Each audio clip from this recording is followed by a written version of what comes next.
Welcome to Iowa Labor's Education and Training. Let's go.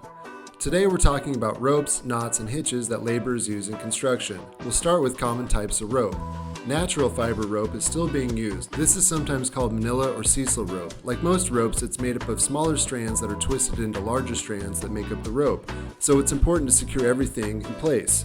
We use duct tape on this end, and the other end you can see what came on it originally from the store. Decent rope, but it is weaker and deteriorates faster than other types of rope. Next up, we have a synthetic fiber rope made of a plastic called polypropylene.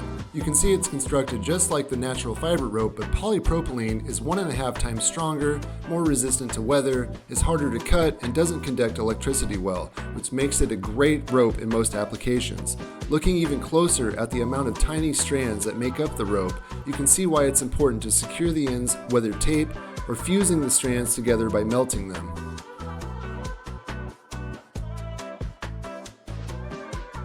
The last example we have is a rope made of polyester, another synthetic material. It has a similar construction made up of twisted strands. We've used tape to secure the ends in this case. It's a very flexible rope which is easy to bend and twist into simple knots like this. But these knots may slip or may be difficult to untie, especially when they are pulled tight by weight or force. So let's learn a couple of better options that laborers use on job sites. First, let's look at our setup. We have a length of PVC pipe which will simulate a handle or a material we need to secure to be raised or lowered. The blocks keep the pipe secure and elevated to make our job easier. Our first knot is called a bowline knot. Some of the reasons we use it are that it doesn't jam or slip, it's easy to tie, and more importantly, untie. It's used to hoist or lower tools and materials. So here we go. Here's the final part of our setup, our rope. This is another example of a synthetic rope called paracord. You need the correct length of rope to tie this knot, and that's about enough rope to go around the object 3 times. So try to estimate that length, and that's where the knot starts.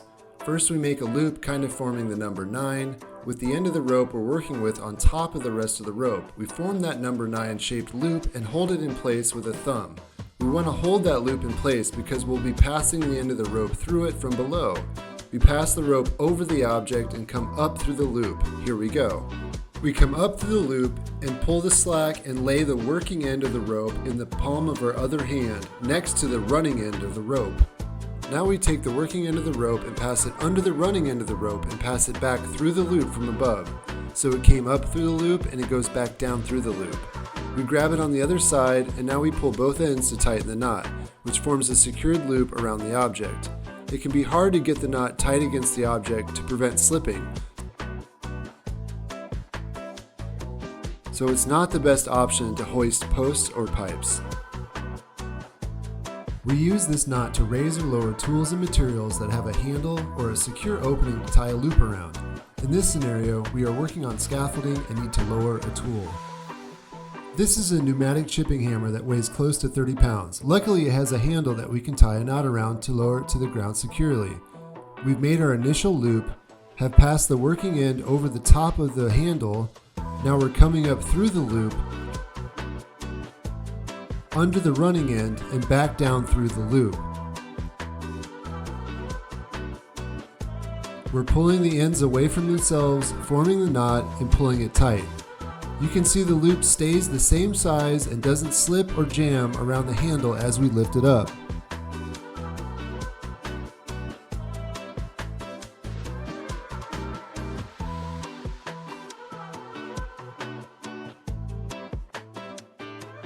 Below, Kayla, a first-year apprentice, has no problem untying the knot.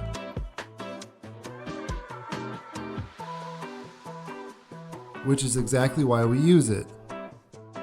Now we're on to the clove hitch. It's even easier to tie and untie.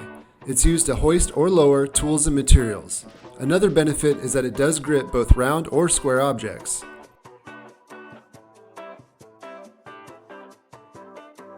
So we've got our paracord with the melted ends to secure them. We have to figure out how much rope we need to work with.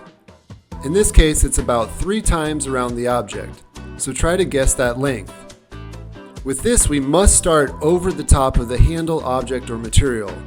Holding the rope in our other hand and maintain the length once we pass the rope over and pull it from underneath, we pass the working end over the object again, forming an X on the object. We need to maintain that X, so we use a finger to hold it while we take the working end of the rope under the bottom and back towards the front. Now we need to pass the working end through the X underneath both sections. We use our other hand to make sure there's some space and everything stays in place while we do this. Once it's through, we pull both ends of the rope tight and we can see the hitch get tighter and completely surround the object. It's tight enough to raise the object and it doesn't slip off even when we spin it. But it's wobbly and not as secure as it could be.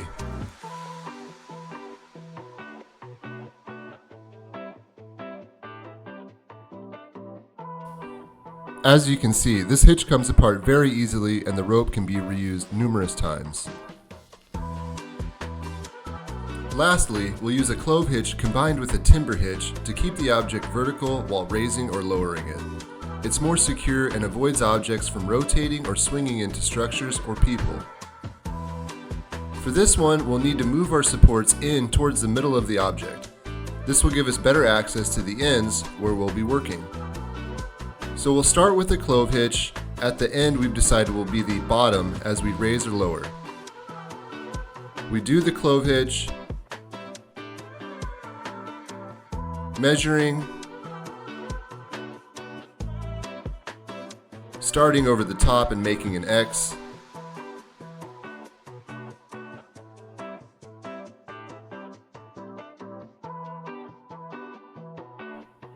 pulling it through and tightening it. Once we've got that secured, we take the running line towards the other end or the top of the object. We pull the rope towards the top and make a loop before the end of the object. When we make the loop, the running end is below the working end. Now we slide the loop over the top end of the object and slide it down a ways. Once we pull the running end tight, we can see that the loop is pulled tight to the object and allows us to pick it up vertically without slipping off.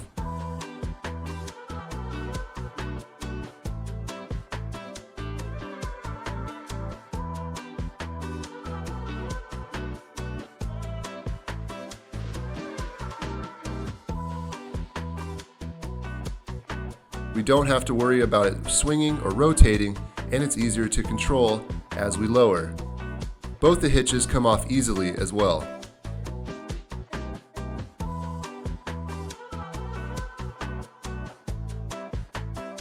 Back on the scaffold, we need to lower a 4x4 timber. So we tie a clove hitch at the bottom.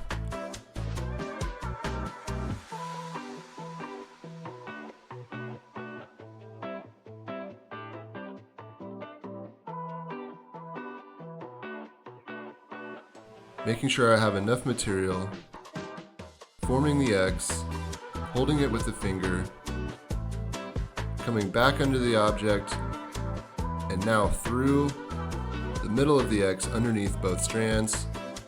Once I've cinched this down, I pull the rope towards the top.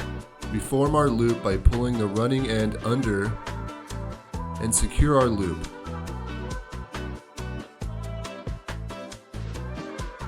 Once everything has been pulled tight, we're ready to safely lower to the ground, and the rope can be easily reused.